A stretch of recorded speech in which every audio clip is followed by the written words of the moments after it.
देखिए, जब हम पिछले 10 साल की बीजेपी सरकार की कारकर्दगी देखते हैं, चाहे वो बेरोज़गारी हो, नौजवानों की खुदकुशियां हों, बेरोज़गारी की वजह से किसानों का हाल देखें, महंगाई देखें और जितने भी बाकी जो मुल्क को आगे ले जाने के बजाय 1000 साल पीछे ले जाना चाहते हैं, तो उन तमाम नाकामियों से अटेंशन डाइवर्ट करने के लिए बहुत कोशिश की जा रही है।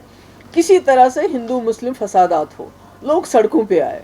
उसके लिए उन्होंने मस्जिदें तोड़ना, हर मस्जिद में मूर्ति ढूंढ लेना, स्कूल मदरसे तोड़ देना, लोगों के घर तोड़ देना, जिसमें वो जिसने उत्तराखंड में उनको बचाया भी है उसका घर भी तोड़ दिया। ऐसे इंसान का जिसको आप इनाम देते हैं फिर उसका घर तोड़ते हैं।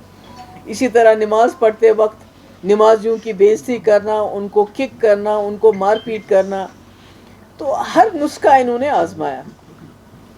जब देखा इन्होंने कि किसी तरीके से जो हमारी जो मुसलमान भाई हैं वो सड़कों पे नहीं आ रहे हैं जिस तरह से ये चाहते थे कि वो आएँ और फसादात हो जाएं, तो अब इन्होंने आखिरी तीर जो इनके कमान में था उसको इन्होंने चलाया है, ये सोच के कि फिर से, जैसे आपको पता याद होगा शाहीन बाग में कितने पीसफुल प्रोटेस्ट हुए थे, उसके बावजूद अभी तक हमारे कई नौजवान इस वक्त जेलों में बिना ज़मानत के 2-2, 3-3 साल से बंद हैं।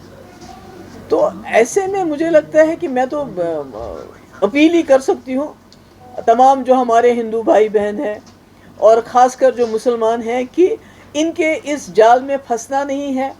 हमें अभी सड़कों पे आने की ज़रूरत नहीं है। हमारे जो इस कम्युनिटी के जो सीनियर लोग हैं वो अदालत में गए हैं और खुशी की बात यह है कि पिछले कुछ देर से जो सुप्रीम कोर्ट के जो फैसले भी आ रहे हैं वो भी किसी हद तक लोगों के हक़ में आ रहे हैं, आवाम के हक़ में आ रहे हैं।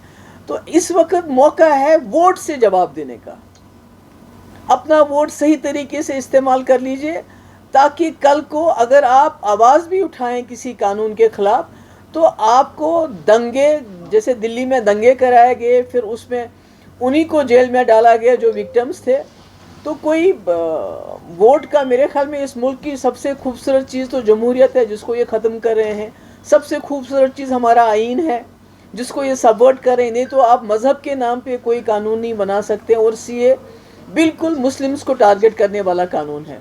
तो मेरी मोतबाना गुजारिश है तमाम लोगों से, खासकर मुसलमानों से, खुदा के लिए इनके जाल में मत फंसिए, अपने वोट का सही इस्तेमाल कर लीजिए और उसके बाद कानूनी तरीके से इस लड़ाई को लड़ने की ज़रूरत है।